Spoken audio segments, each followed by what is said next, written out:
Example sake ನಾನು ಇದನ್ನು ಕೇಳ್ತಾ ಇದ್ದೀನಿ.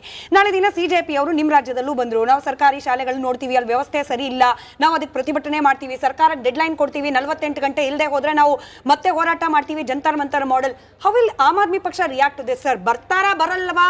ನಿಮಗೆ ಹಾಗೆ CJPಗೆ ಏನು ಕನೆಕ್ಷನ್? ಬೇರೆನೇ ಚರ್ಚೆ. ನಾನು ಅದನ್ನು ಪಕ್ಕಕ್ಕಿಟ್ಟು ಕೇಳ್ತಾ ಇದ್ದೀನಿ, ಹಿಂಗೆ ಯುವಕರು ಬಂದರು, ಶಾಲೆ ಸರಿ ಇಲ್ಲ, ಹಾಸ್ಪಿಟಲ್ ಸರಿ ಇಲ್ಲ, ಶಿಕ್ಷಣ ಸಚಿವರು, ಆರೋಗ್ಯ ಸಚಿವರು ರಾಜೀನಾಮೆ ಕೊಡಬೇಕು ಅಂತಂದ್ರೆ ಆಮ್ ಆದ್ಮಿ ಪಕ್ಷ ಹೆಂಗ್ ಗಮನಿಸುತ್ತೆ? ನೋಡಿ, ಜನ್ಜಿಗಳೇ ಅಂತ ಅಲ್ಲ, CJPನೇ ಅಂತಲ್ಲ, ಕಾಂಗ್ರೆಸ್ನವರಾಗಲಿ, ಕಾಂಗ್ರೆಸ್ನ ಅಥವಾ BJPಯ ಯಾವುದೇ ನಾಯಕರಾಗಲಿ ಅಥವಾ ABVP ಆಗಲಿ, NSC ಆಗಲಿ, ಯಾರೇ ಬಂದರೂ ನಾವು ವೆಲ್ಕಮ್ ಮಾಡ್ತೀವಿ ನಮ್ಮ ಶಾಲೆಗಳನ್ನು ನೋಡಿ.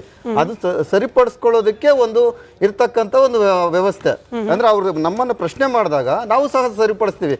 ನಾವು ಈಗಾಗಲೇ ಸಾಕಷ್ಟು 4-4.5 ವರ್ಷದಿಂದ ಸತತವಾಗಿ ನಮ್ಮ ಇದು ಇರತಕ್ಕಂಥದ್ದೇ ಒಂದೇ ವಿಷಯ, 2 ವಿಷಯ ಇದೆ. ಒಂದು, ಶಿಕ್ಷಣವನ್ನು ಇಂಪ್ರೂವ್ಮೆಂಟ್ ಮಾಡೋವಂಥದ್ದು, ಇನ್ನೊಂದು ಉಚಿತವಾದಂಥ ಅಂತಾರಾಷ್ಟ್ರೀಯ ಶಿಕ್ಷಣವನ್ನು ಎಲ್ಲರಿಗೂ ಸಿಗುವಂತೆ ಮಾಡತಕ್ಕಂಥದ್ದು, ಒಂದು ಆರೋಗ್ಯ ಕ್ಷೇತ್ರದಲ್ಲಿ ಅಮೂಲಾಗ್ರಹ ಬದಲಾವಣೆಯನ್ನು ತರಬೇಕು. ಈಗೇನಾಗ್ತಾ ಇದೆ, ಕಳಪೆ ಈಗ ಕೊಡ್ತಾ ಔಷಧಿಗಳಿಗೆ ಮಾರಾಟ ಆಗ್ತಾ ಇದ್ದಾವೆ, ಮತ್ತೊಂದು ಆಸ್ಪತ್ರೆಗಳಲ್ಲಿ ಆಗ್ತಾ ಇರತಕ್ಕಂಥ ಅನಾಹುತಗಳು, ಇವನ್ನೆಲ್ಲ ತಪ್ಪಿಸಿ ಬಡವರಿಗೆ ಸಿಗಬೇಕಾದಂತಹ ಆರೋಗ್ಯ ಮತ್ತು ಶಿಕ್ಷಣವನ್ನು ಉಚಿತವಾಗಿ ನೀಡಬೇಕಾಗಿರ್ತಕ್ಕಂಥ ನಮ್ಮ ಮೊದಲನೇ ಅಜೆಂಡಾ. ಅದನ್ನೇ ತಗೊಂಡು CJPನೂ ಸಹ ಮುಂದೆ ಹೋಗ್ತಾ ಇದೆ. ಅದು ಎಲ್ಲಾನು ವೆಲ್ಕಮ್ ಮಾಡ್ತೀವಿ. ಪಂಜಾಬ್ ಬಂದರೆ ನಾವು ಮೋಸ್ಟ್ ವೆಲ್ಕಮ್. ಕಳೆದ ವಾರ ನೀವೇ ನೋಡಿರ್ಬೋದು, 69,000 ಉದ್ಯೋಗಗಳನ್ನ ಪ್ರಾಮಾಣಿಕವಾಗಿ ಹಂಚಿದ್ದೇವೆ. ಯಾವುದೇ ದೇಶದ ಯಾವುದೇ ಮುಖ್ಯಮಂತ್ರಿ ಒಂದೇ ಒಂದು ರೂಪಾಯಿ ತಗೊಳ್ಳದಾಗೆ ನಾನು ಹಂಚ್ತಾ ಇದ್ದೀನಿ ಅಂತ, ಮೆರಿಟ್ ಮೇಲೆ ಹಂಚ್ತಾ ಇದ್ದೀನಿ ಅಂತ ಹೇಳಿ ಸರ್ಟಿಫಿಕೇಟ್ ಅನ್ನು ಕೊಟ್ಟಿರತಕ್ಕಂಥದ್ದು ಯಾವುದೇ ಮುಖ್ಯಮಂತ್ರಿಗಳು ನೀವು ಗಮನಿಸಿರೋದಿಲ್ಲ. ಆದ್ರೆ ನಮ್ಮ ಭಗವಂತ ಮಾನ್ ಅವರು ಅದನ್ನು ಮಾಡಿ ತೋರಿಸಿದ್ದೀವಿ. ಅದು ನಾವು ಪೇಪರ್ ಲೀಕ್ ಅಲ್ಲೇ ಸರ್, ನೀವು ಮಾತಾಡ್ಬೇಕಾದ್ರೆ ನಾನು ಸುಮ್ಮನೆ ಇದೆ. ನೀವು ಕ್ವಶನ್ ಅದಕ್ಕೂ ಹೇಳ್ತೀವಿ, ಪೇಪರ್ ಲೀಕ್ ಬಗ್ಗೆನೂ ಹೇಳ್ತೀನಿ. ಅದು ಪೇಪರ್ ಲೀಕ್ ಅಲ್ಲ, ಕಾಪಿ ಹೊಡಿತಾ ಇದ್ದಿದ್ದು ಅನ್ನೋದು ಅವ್ರು ತಿಳ್ಕೊಂಡ್ಲಿ ಫಸ್ಟ್. ಪ್ಯಾನಲ್ ಬರೋದಕ್ಕೆ ಮುಂಚೆ ಹೌದು ತಪ್ಪದು, ಯಾರು ಕಾಪಿ ಹೊಡಿತಾ ಇದ್ದಾರೋ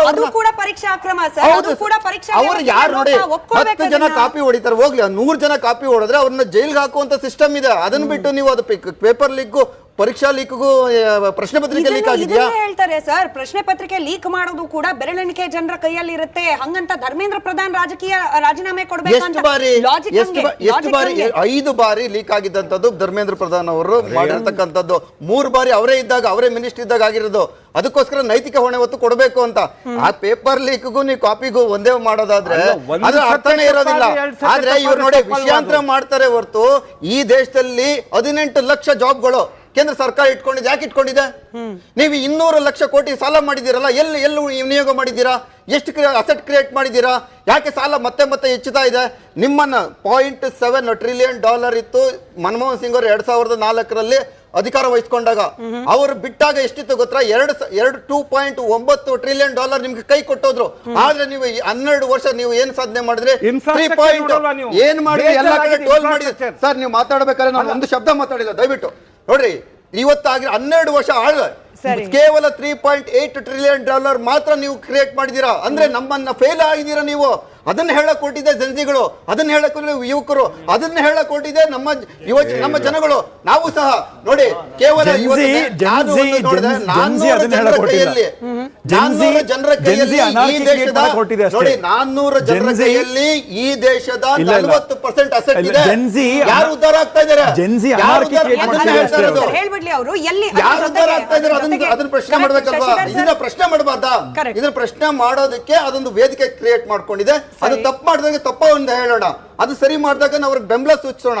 ಎಲ್ಲವನ್ನೂ ನಾವು ಒಂದೇ ವೇದಿಕೆಯಲ್ಲಿ ತರೋದಲ್ಲ, ಎಲ್ಲವನ್ನೂ ದೇಶ ವಿರೋಧ ಅಂತ ಪ್ರಶ್ನೆ ಮಾಡೋದಲ್ಲ. ಶಶಿಧರ್ ಸರ್, ನೀವು ಹೇಳಿದ ಇಷ್ಟು ಅಂಶಗಳು ಎಲ್ಲೆಲ್ಲಿ ವ್ಯವಸ್ಥೆಯಲ್ಲಿ ಲೋಪ ಇದೆ ಅಂತ ಹೇಳಿ ಪಟ್ಟಿ ಕೊಟ್ಟರಲ್ಲ, ಇದರಲ್ಲಿ ಎಷ್ಟು ವಿಚಾರಗಳು ಜನ್ಜಿ ಪ್ರತಿಭಟನೆ, ಸೋಕಾಲ್ ಜನ್ಜಿ ಪ್ರತಿಭಟನೆಯ ಭಾಗವಾಗಿ ಕೇಳೋಕ್ ಸಿಕ್ತು? ನೀಟ್ ಪ್ರಶ್ನೆ ಪತ್ರಿಕೆ ಒಂದನ್ನ ಹೊರತುಪಡಿಸಿದ್ರೆ ನೀವು ಹೇಳಿದ ಇಷ್ಟೂ ಸಮಸ್ಯೆಗಳಲ್ಲಿ ಅಟ್ಲೀಸ್ಟ್ ಒಂದು 3-4 ಎಲ್ಲಿ ರಿಫ್ಲೆಕ್ಟ್ ಆಯ್ತು ಅನ್ನೋದನ್ನ ಹೇಳ್ಬಿಡಿ ಸರ್. ಆಮೇಲೆ ನಾವು ಒಪ್ಪೋಣ ಇಡೀ ವ್ಯವಸ್ಥೆ ಬಗ್ಗೆ ಇಡೀ ವ್ಯವಸ್ಥೆ ಬಗ್ಗೆ ಆಜಾದಿ ಚಾಹಿಯೆ ಕಾಶ್ಮೀರ್ಗೆ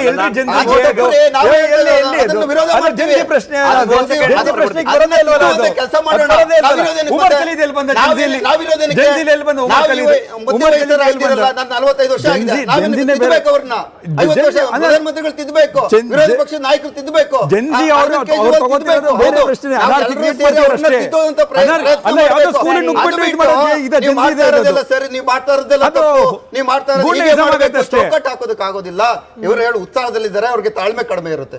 ಹೌದು, ನಾವು ಯುವಕರಿಂದ ಬಂದಿದ್ದೇವೆ. ಎಲ್ಲರಿಗೂ ತಾಳ್ಮೆ ಸರ್, ಅವ್ರು ಕಡಿಮೆ ಇರುತ್ತೆ ಅಂತ ಯಾರು ನೋಡಿ, ಮಾಡ್ತೀರಾ? ನಾನು ಹೇಳೋದು ಯುವಕರಿದ್ದಾಗ ನಮಗೂ ತಾಳ್ಮೆ ಪ್ರತಿ ಕಡಿಮೆ ಇತ್ತು generation ಸರ್. ಕಡಿಮೆ ಇತ್ತು ನಮಗೂ ತಾಳ್ಮೆ. ತಾಳ್ಮೆ, ನಾವು ದೇಶನ ನಾವು ಏನೇನೋ ಎಲ್ಲ ಮಾಡ್ಬೇಕು, ನುಗ್ಬಿಟ್ವಾ? ನಾವು ದೇಶನ ಏನೇನೋ 90s ಮಾಡ್ಬೋದು ಅಂತ ನಾವು ಬಂದ್ವಿ. ನುಗ್ಬಿಟ್ವಾ? ಅವ್ರು ಮುಗಿಸ್ಬಿಡಿ. ನಾವು ದೇಶನ ಏನೇನೋ ಮಾಡ್ಬೋದು ಅಂತ ಬಂದ್ವಿ. ಇವತ್ತು ಗ್ರಾಮ ಪಂಚಾಯತ್ ಮೆಂಬರ್ ಆಗ್ಲಿಲ್ಲ ನಾವು. 45 ವರ್ಷ ಆಯ್ತು, 20 ವರ್ಷದಿಂದ ರಾಜಕೀಯದಲ್ಲಿ ಒದ್ದಾಡ್ತಾ ಇದ್ದೀವಿ. ಆಗ್ಲಿಲ್ಲ, ಆಗಲ್ಲ ಸರ್. ಅದೇ ರೀತಿಯಾದಂತಹ ಶಶಿಧರ್ ಸರ್, ನನಗೆ ನಮ್ಮ ವೈಫಲ್ಯಗಳು ವೈಯಕ್ತಿಕವಾಗಿ ಸಹ ಪ್ರಶ್ನೆ ಇದ್ದೇ ಕೇಳಬಾರ್ದು. ಇರುತ್ತೆ. ಶಶಿಧರ್ ಸರ್, ವೈಯಕ್ತಿಕವಾಗಿ ಪ್ರಶ್ನೆ ಕೇಳಬಾರ್ದು. ಬಟ್ ನೀವೇ ನಿಮ್ಮ ಎಕ್ಸಾಂಪಲ್ ಕೊಟ್ಟಿದ್ದಕ್ಕೆ ನಾನು ಕೇಳ್ತಾ ಇದ್ದೀನಿ ಸರ್. ನಿಮಗೂ ಅಸಮಾಧಾನ ಇದೆ, ನಿಮ್ಮ ಶ್ರಮಕ್ಕೆ ತಕ್ಕ ಪ್ರತಿಫಲ ಸಿಗ್ಲಿಲ್ಲ ಅಂತ ಹೇಳಿ ನಿಮ್ಗೆ ಯಾವತ್ತಾರೋ ಅನ್ಸುತ್ತೆ ಸರ್, ನಾನು ವಿಧಾನಸೌಧಕ್ಕೆ ಹೋಗ್ಬೇಕು, ನುಗ್ಬೇಕು, ಹಾಕ್ಬಿಡ್ತೀನಿ. ಅಟ್ಯಾಕ್ ಮಾಡಬೇಕು, ನಿಮ್ಗೆ ಅನ್ಸುತ್ತಾ ಸರ್? ನಮ್ಮ ದೇಶದ ಇಲ್ಲ, ಮುಗಿಸ್ಲಿ ಸರ್. ರಾಜಕೀಯ ಪಾರ್ಟಿ ರಾಂಗ್ ಅವ್ರು. ರಾಜಕೀಯ ಪಾರ್ಟಿ ಕರ್ನಾಟಕ ಬಿಟ್ಟರೆ ರಾಂಗ್. ನಿಮಗನ್ಸುತ್ತಾ ಪೊಲೀಸರು ಅಥವಾ ಭದ್ರತಾ ಸಿಬ್ಬಂದಿಗಳಿಗೆ ಅವಾಚ್ಯವಾಗಿ ಬೈಬೇಕು ಅಂತ ಹೇಳಿ? ಚೌಕಟ್ಟಿದೆ. ನಿಮಗನ್ಸುತ್ತಾ ಹಾಗಾದ್ರೆ ಪೊಲೀಸ್ ಸಿಬ್ಬಂದಿಗಳನ್ನ ಇಟ್ಕೊಂಡು ಹೊಡಿಬೇಕು ಅಂತ ಹೇಳಿ ನಿಮ್ಗೆ ಅನ್ಸಿದ್ಯಾ? ನಾನು ನೂರಾರು ಚೌಕಟ್ಟನ್ನ ಒಳಗಿಟ್ಕೊಂಡೆ ಹೋರಾಟ ಮಾಡ್ಬೇಕು ಅನ್ನೋದು ನಿಮಗೆ ಗೊತ್ತಿದೆ, ನನ್ನ ಇವ್ರಿಗೆ ಗೊತ್ತಾಗ್ತಿಲ್ಲ 25 ಅನ್ನೋದು. ವರ್ಷಗಳಲ್ಲಿ ನೂರಾರು ಚಳುವಳಿಗಳಲ್ಲಿ ಭಾಗವಹಿಸಿದ್ದೀನಿ. ಏತ ನೀರಾವರಿ ಚಳುವಳಿ ಆಗಲಿ, ಹೇಮಾವತಿ ನೀರಿನ ಚಳುವಳಿ ಆಗಲಿ, ಶಾದಿ ಭಾಗ್ಯ ಆಗಲಿ, ಸಾಕಷ್ಟು ಚಳುವಳಿಗಳು ಹೋರಾಟ ಮಾಡಿ ನಮ್ಮ ಚೌಕಟ್ಟು ಇರುತ್ತೆ. ನಮ್ಮ ನಾಯಕರಿದ್ದಾರೆ, ನಾಯಕರ ಹಿಂದಿನಲ್ಲಿ ನಾವು ಏನು ನನ್ನ ಒಂದು ತಂತ್ರಗಾರಿಕೆಗಳನ್ನು ಮಾಡ್ತೀವಿ. ಆದ್ರೆ ನನ್ನ ಉದ್ದೇಶ ಇದೆ. ನಾನು ವಿಧಾನಸೌಧ ಒಳಗಡೆ ಹೋಗ್ಬೇಕು. ಹೇಗೆ ಹೋಗ್ಬೇಕು? MLA ಆಗಿ ಹೋಗ್ಬೇಕು, ಅದು ನಿಮ್ಮ personal ಶಾಸನ ಸಭೆಗೆ aspirations. ನುಗ್ಗಬೇಕು. ಅದು ಇವತ್ತು ಸಹ ನಿಮ್ಮ ನಾನು ಸಂಬಂಧ. on camera ಹೇಳ್ತಾ ಇದ್ದೀನಿ. ನೋಡಿ ಸರ್, ನಾನು ಅದು ನಿಮ್ಮ ನಿಮ್ಮ personal ನೋಡಿ ಸರ್, aspirations. ದಯವಿಟ್ಟು ಇಲ್ಲ, ಸರ್, correct ನಾನು ಇದೆ, personal correct ಆಗಿ ಕೇಳಿದ್ದು, ಇದೆ. ನಾನೇನು ನುಗ್ಗಿ ಅವ್ರ ಹೊಡೆದಾಡ್ಬೇಕು ಅಂತ ಪ್ರಶ್ನೆ ಹೇಳ್ತಾ ಇಲ್ಲ, ಇಲ್ಲ. ಶಶಿಧರ್ ಅವ್ರು ಹೇಳ್ತಿರೋದು ಕರೆಕ್ಟ್ ಇದೆ. ವಿಧಾನಸೌಧ ನಾನು ಶಾಸಕನಾಗಿ ಹೋಗ್ಬೇಕು, ಶಾಸನ ರೂಪಿಸಬೇಕು, ಅರ್ಹತೆ ಪಡ್ಕೊಳ್ಬೇಕು. ಭ್ರಷ್ಟಾಚಾರವನ್ನು ಕಡಿಮೆ ಮಾಡಬೇಕು. ಅದು ನಿಟ್ಟಿನಲ್ಲಿ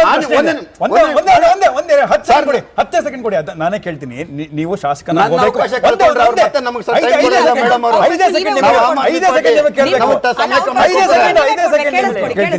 ನಾನು ನೀವ್ ಹೇಳ್ತಿದ್ದೀರಾ ನಾನು ಶಾಸಕನಾಗಬೇಕು, ವಿಧಾನಸೌಧ ಒಳಗೆ ಹೋಗ್ಬೇಕು ಅಂತ. ನೀವು ನುಗ್ಬಿಡ್ತೀರಾ? ನುಗ್ಗಲ್ಲ, ಅದು ಚೌಕಟ್ಟಿದೆ ಸರ್. ಹೌದು, ಅದನ್ನೇ ಹೇಳ್ತಾ ಇರೋದು. ಜೈಪುರಲ್ಲಿ ಏನಾಗ್ತಿರೋದು? ನಾವು ಅದನ್ನ- ಶಾಲಾ ಕಾಲೇಜಿಗೆ ನುಗ್ಬಿಡ್ತೀರಾ? ಅದನ್ನೇ ನಾವು ತಿಳಿ ಹೇಳಬೇಕು ಅಂತ. ನೋಡಿ, ಒಬ್ಬ ತಪ್ಪು ಮಾಡ್ತಾನೆ. ಹೆಂಗಾಗುತ್ತೆ? ಹೌದು, ನೀವು ಹೇಳಿದ್ರಿ, ನೋಡಿ, ಒಬ್ಬ ಕಳ್ತನ ಮಾಡ್ತಾನೆ. ಕಳ್ತನ ಮಾಡೋನ್ನ ತಲೆ ಕಟ್ ಮಾಡ್ತೀರಾ? ಜೈಲಿಗೆ ತಗೊಂಡು ಹೋಗ್ತೀರಾ? ಅವನು ಇಷ್ಟು ದಿನ ಅಂತ ಜೈಲಲ್ಲಿ ಕೂರಿಸ್ತೀರಾ? ಅವನು ಪಶ್ಚಾತ್ತಾಪ ಪಡಬೇಕು. ಅವನ ಪಶ್ಚಾತ್ತಾಪದಿಂದ ಹೊರಗಡೆ ಬಂದು ಒಳ್ಳೆಯವನಾಗ್ಬೇಕು ಅನ್ನೋ ರೀತಿ ಹೇಳ್ತೀರಾ? ಅದೇ ರೀತಿ